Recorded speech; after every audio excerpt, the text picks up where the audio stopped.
Baik, pemirsa kita lanjutkan dialog hari ini bersama Bang Andre Rosiada, anggota Komisi 6 DPR RI, juga Pak Darto, Sekjen SPKS Nasional, juga bersama Pak Frans Margana Tambunan, Direktur Holding Pangan ID Food.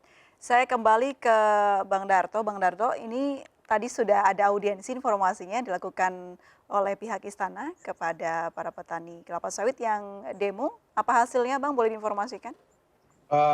Kebetulan begini, kita tidak ikut lakukan demonstrasi itu, tetapi kami lebih membangun dialog teknis tadi untuk membahas soal strategi-strategi ke depan, apa yang perlu dilakukan oleh kementerian, khususnya Kementerian Pertanian.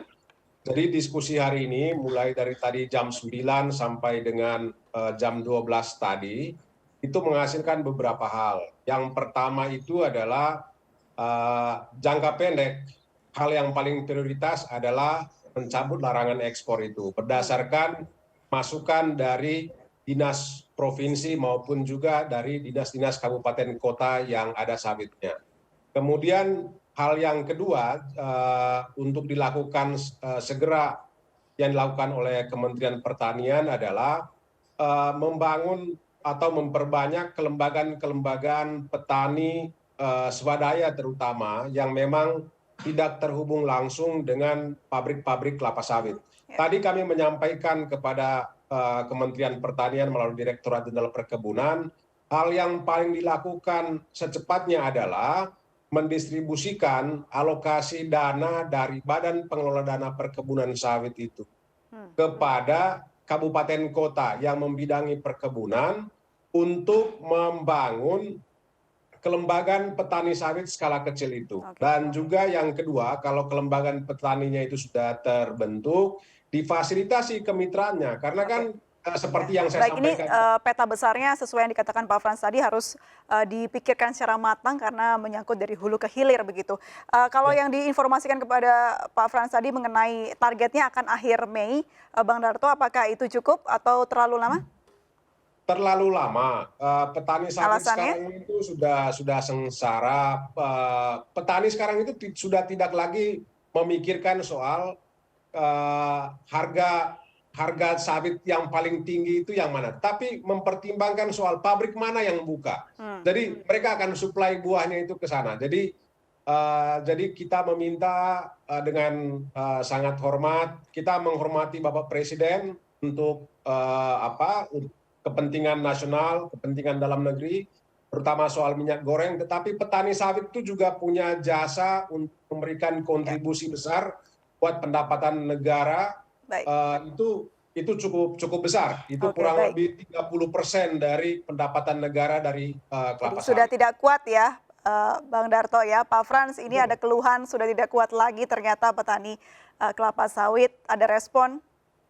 Baik, Mbak April. Jadi begini Bang Darto, Bang Andre, bahwa akhir Mei target 10.000 titik itu bukan satu-satunya program yang kita jalankan saat ini. Jadi ada juga program distribusi, hampir semua produsen juga membantu distribusi minyak goreng curah, itu lewat sistem Simirah Kemenperin. Jadi harapan kita pun sama, jadi sebelum bulan Mei, lewat berbagai macam program yang kita luncurkan, ini harga di pasar lebih cepat stabil. Jadi dengan 10.000 titik itu adalah salah satu program yang kita jalankan sekarang untuk mempercepat tercapainya harga minyak goreng curah 14.000 di pasaran, Mbak. Harapan kita lebih sebelum bulan Mei ini sudah terwujud. Baik, Seperti itu. Bang Andre, apakah ada solusi dari semua ini? Anda melihatnya di lapangan dan juga berinteraksi langsung dengan pihak-pihak terkait?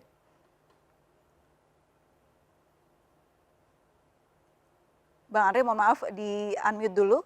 Kami tidak bisa mendengar suara Anda.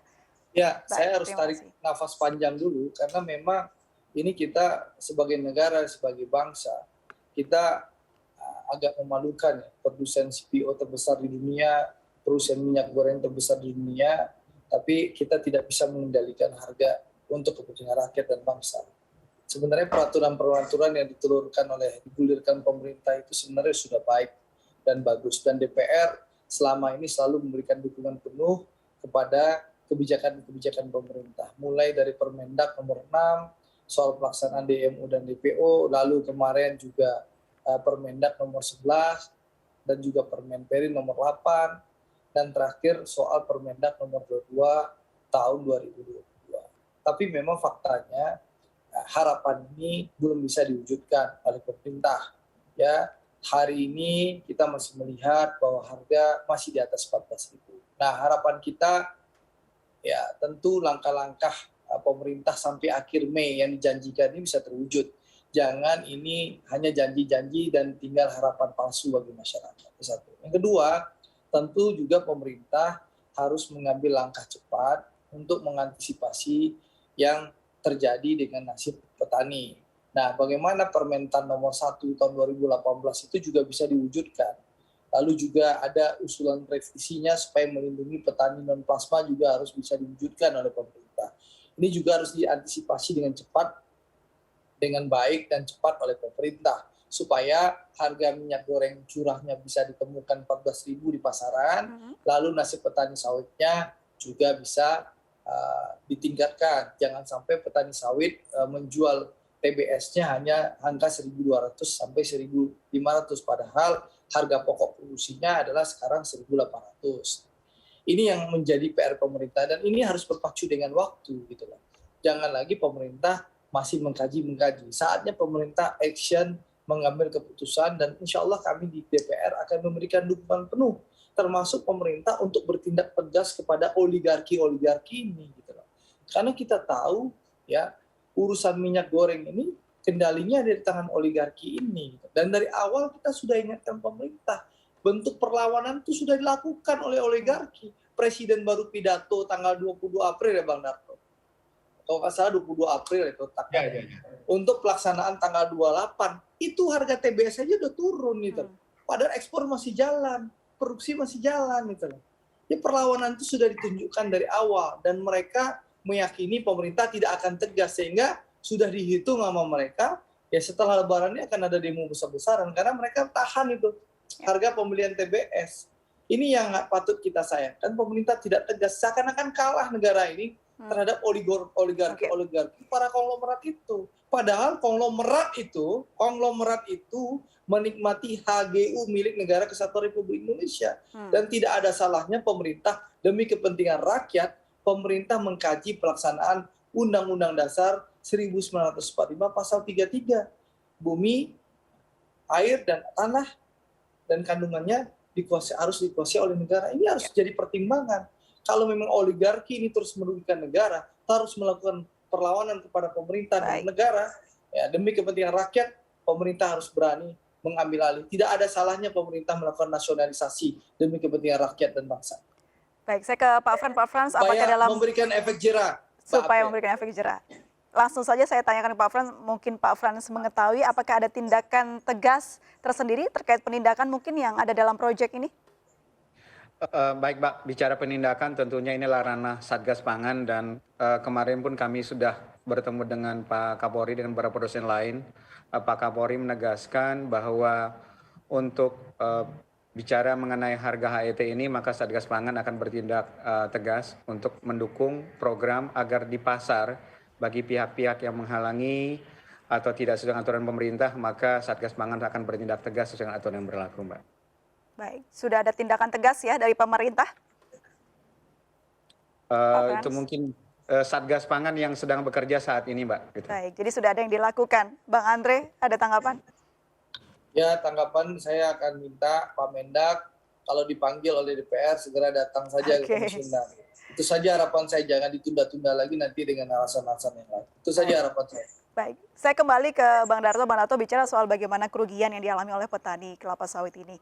Saya ingin tahu, penasaran sekali, ketika harga minyak goreng ini meningkat tajam, apakah ketika itu petani kelapa sawit tidak juga merasakan harga yang naik? Petani itu juga korban dari kenaikan harga minyak goreng itu. Ini ironi ya, petani menghasilkan bahan baku untuk pembuatan minyak goreng itu, dan juga kemudian itu petani itu juga membeli minyak goreng itu secara mahal. Dan memang sudah sejak lama sebenarnya masalah-masalah seperti ini itu seringkali terjadi. Memang perlu diingat bahwa terkait dengan minyak goreng ini kan memang tidak ada misalnya begini, sejauh berapa persen misalnya dari industri-industri minyak goreng itu, ataupun misalnya industri biodiesel, itu bahan bakunya itu diperoleh dari petani.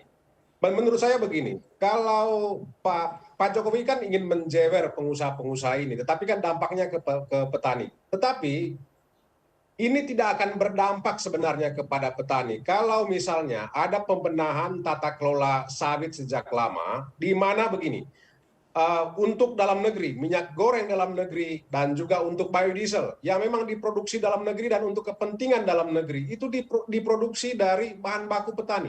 Saya kira kalau larangan ekspor pun tidak akan memberikan dampak besar seperti sekarang ini kepada petani sawit.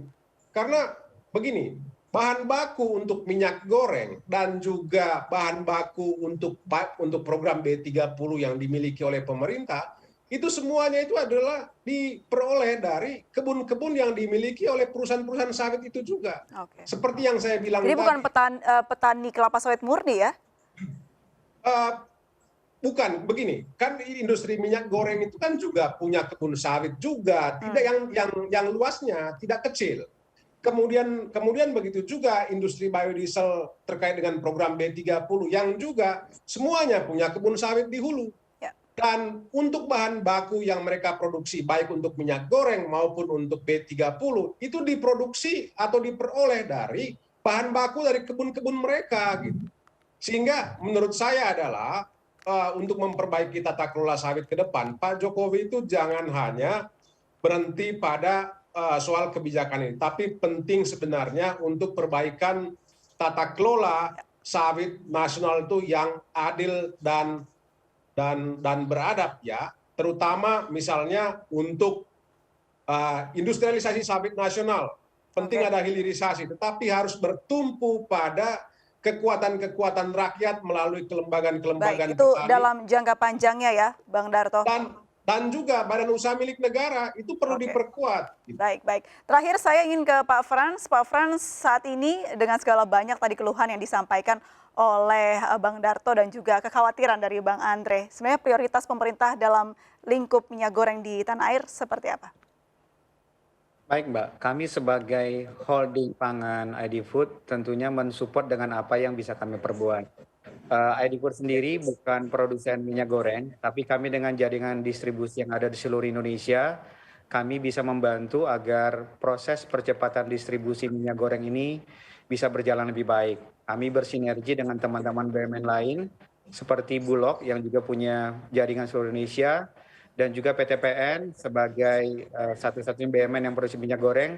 Kami semuanya bersinergi, keroyokan, supaya target kita segera pemerintah bisa mencabut larangan ekspor ini begitu melihat harga minyak goreng stabil di lapangan, Mbak. Itu yang tentunya yang harus kita kerjakan, dan benar-benar dalam hari-hari belakangan ini kami benar-benar